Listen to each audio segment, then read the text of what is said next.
Everyone, doing another weekly outlook. So today is Monday, the 31st of January. So it's the last day of the month. The monthly candle is about to close. So I'm going to cover the monthly close on the next video. Right now, let's just jump in. There's a few really good setups that I'm looking for coming into this week. So let's go ahead and jump into that. So the dollar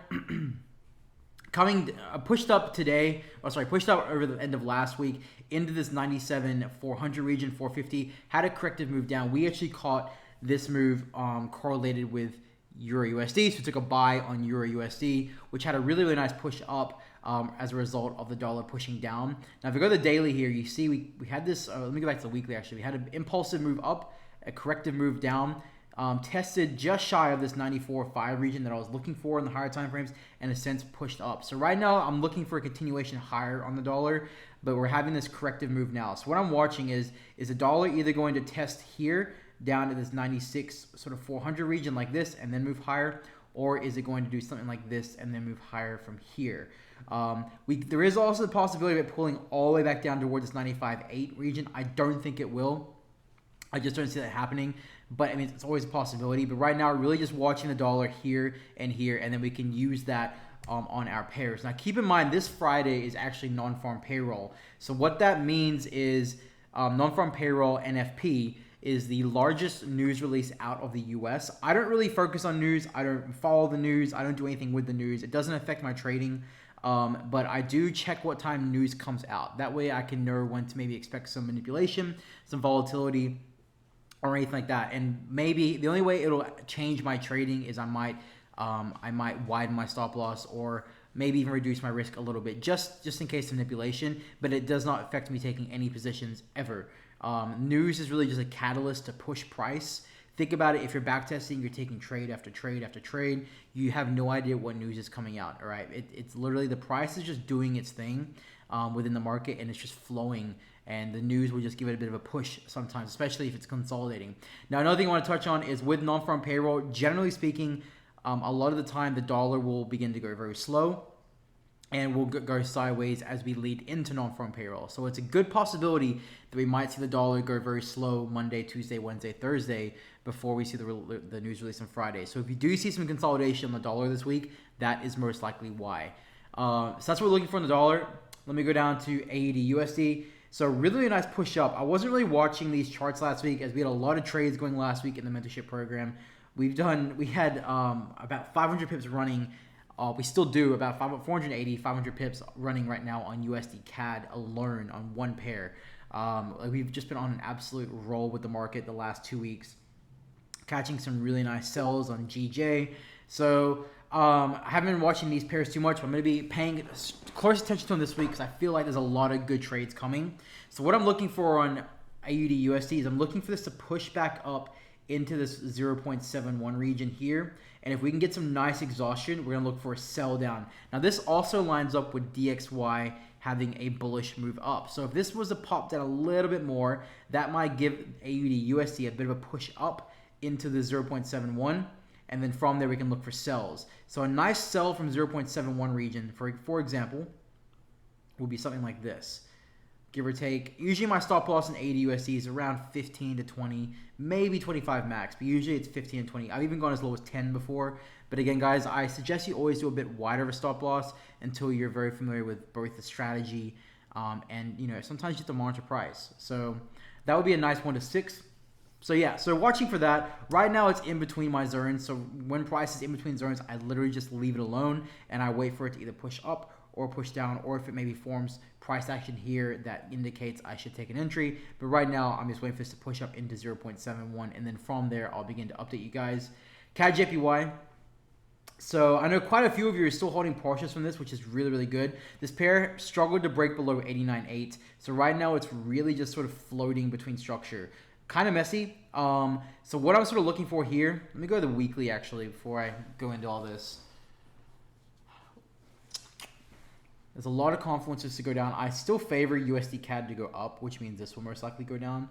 A lot of exhaustion in the higher time frames. Kind of a clear pullback, impulse, corrective move exhaustion at 90, sort of 800, 91, and then maybe move lower. That's what it sort of looks like. Go to 8 hour. Very sideways. So what I'd be looking for is what I'm favoring on this on the 4 hour is a push up back into 91 around this region here, and then looking for exhaustion for a sell. I'd be very, very surprised if this was to go higher. If it was, then it definitely can. But I'd be really favoring this to push up in 91 and then break higher. If this does break above here, above 91, and start trading up in the 91-200 region, then we can literally just flip our bias and look for a buy. But I don't think that would be the case. Of course, anything can happen, but I don't think that'll be the case. So right now, it's just consolidating as we wait for this a little bit more of a push up into this region. If we can drop down to lower time frames, get some price action, like let me find some, like similar to this, like when we took this first sell, nice exhaustion, wicks to the upside, bearish engulfings, shooting stars, just exhaustion wicks, all right, patterns, things like that. Then we can look for a sell from there. And if this is to move lower, which I think it will, I think we'll actually see this 89,800 level broken, and we could push back down towards 89,200, if not below 89. So first target from here would be 89.8, which would be a nice, what would it be? It'd be around 100 pips. And then if we can break 89,800, we can look for 89.2, 89 flat. And then we can maybe break below there. So watching price there, but still more price action here. But I'll update you guys as this moves into this area. NZDUSD. So this is a really clean setup that I'm looking for. So again, this would rely more on New Zealand's strength or USD weakness, because I'm looking for this to pull back down into 0.65, sort of 400, for a push back up into 0.66, 600. Right now, we are at lows that we haven't been at since the last time we were here was October of 2020. So we're talking, 2 years. Well, we're in February 2022 now. So, a good, solid year and a bit. So favoring a corrective move, had a very, very impulsive move to downside. So if we can get price to pull down into here, I'd be looking for this. Right now, while it's floating in this area, I'm not too interested unless price begins to form clear price action indicating it was to go lower from here, which if that does happen, I'll update you guys. But right now, this is what I'm looking for. This is the cleanest, clearest setup. If things change, if this starts to push up, then we can wait for it to pull up into here. But right now, this is what is obvious. This is what's clean. But again, I'll be favoring NZD strength in order for this to occur based on what I'm seeing on other pairs like Euro NZD. So very, very interesting to see where what happens to this pair this week. But again, a nice trade from down here. For example,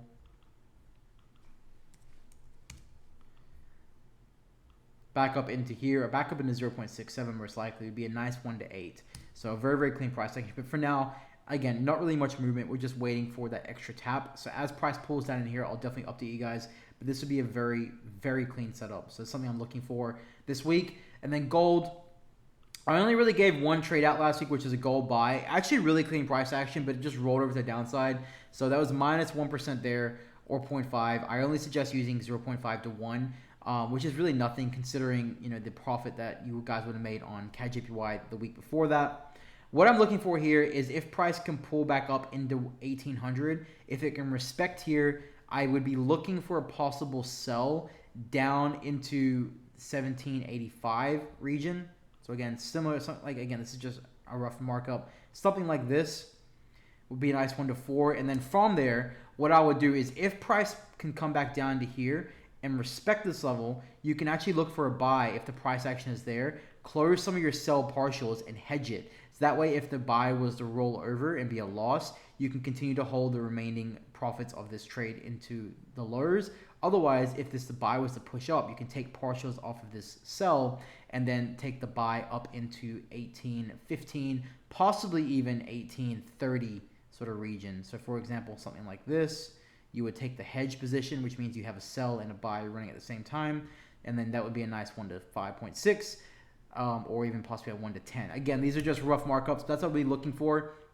Anyone who trades now, like at this time of night, Asian session, what I would be looking for really on the 1 hour, 30 minute is if price can come up into here and give some nice exhaustion, a bearish 30 minute, 15 minute, 1 hour engulfing, some bearish candles similar to like this little bearish rejection here, I'd be looking for the sell from here. It's very clear structure, 1800 key level, also a 4 hour pattern.